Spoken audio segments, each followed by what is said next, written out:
Hello, welcome to एजुबीन। जब आवाज दबती है तो चट्टानें कांप जाती हैं और आज लेह की वो आवाज न सिर्फ सुनी जा रही है बल्कि दबाव में है। आज हम बात करेंगे लद्दाख से उठी उनके आंदोलनों की और कैसे केंद्र सरकार ने उन पर कदम बढ़ाया है। आइए जानिए सच पर्दे के पीछे की कहानी। अब जानते हैं कि पूरा घटनाक्रम क्या है। लेह में हुई हिंसा में 4 लोगों की मौत हुई और दर्जनों घायल हुए।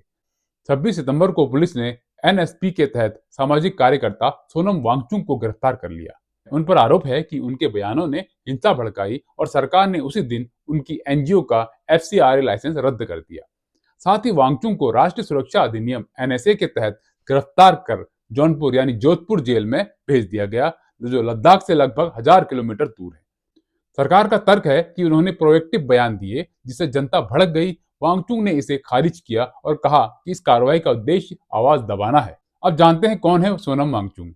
सोनम वांगचुक लद्दाख के इंजीनियर, शिक्षक और पर्यावरण कार्यकर्ता हैं। वे 2019 से लद्दाख के लोगों के अधिकारों की लड़ाई का नेतृत्व कर रहे हैं।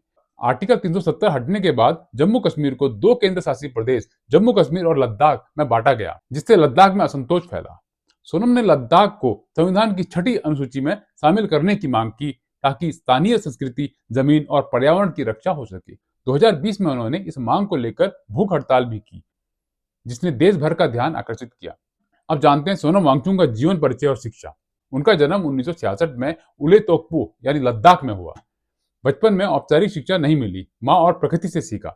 9 वर्ष की उम्र में श्रीनगर गए, जहाँ भाषा और माहौल अलग था।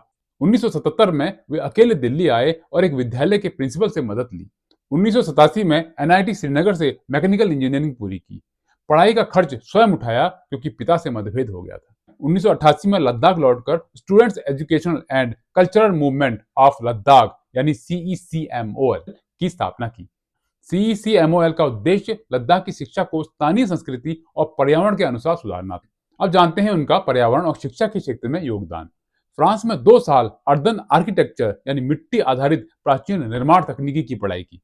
2014 में पानी की कमी को ध्यान में रखते हुए आईसूपा नामक बर्फ के टैंक बनाए, जो अप्रैल मई में पिघलकर 1.5 लाख लीटर पानी खेतों तक पहुंचाते थे। मिट्टी के घर बनाए जो सौर ऊर्जा से माइनस तापमान में भी गर्म रहते थे। यह तकनीक क्लाइमेट चेंज से निपटने का प्रभावी तरीका मानी गई। 2017 में Himalaya institute of alternatives Ladakh यानी HIAL की स्थापना की। में HIAL ने बच्चों को सिर्फ किताबें नहीं बल्कि sustainable education, solar technology, green buildings और कारगर खेती के व्यवहारिक प्रयोग सिखाए जाते हैं।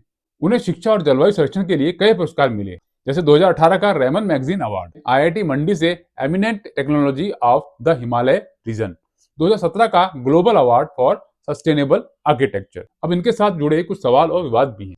क्या एक कार्यकर्ता के विचार हिंसा की जिम्मेदारी ले सकते हैं या इसे राजनीतिक दबाव के रूप में देखा जा सकता है? एफसीआरए लाइसेंस रद्द करने के आदेश में सरकार ने सीसीएमओएल यानी उनकी एनजीओ पर वित्तीय अनियमितताओं के आरोप लगाए, जैसे एफसीआरए खाते में स्थानीय दान, विदेशी योगदानों की गलत प्रविष्टियां आदि। सोनम वांगचुक ने कहा कि उनकी एनजीओ विदेशी धन पर निर्भर नहीं होना चाहती, वे ज्ञान निर्यात कर स्वायत्तता हासिल करना चाहते हैं। जब आवाजों को दबाया जाता है तो वो दबे सुरों में संकट की गूंज बन जाती है। सोनम वांगचुक का मामला सिर्फ लद्दाख का संघर्ष नहीं, ये सवाल है कि लोकतंत्र में दिशाहीन विवाद और कानूनी दायरे का उपयोग कैसे होता है। तो आप कैसे देखते हैं इस घटना को? क्या ये कार्रवाई न्याय संगत है या एक लोकतांत्रिक आवाज को दबाने की चाल है?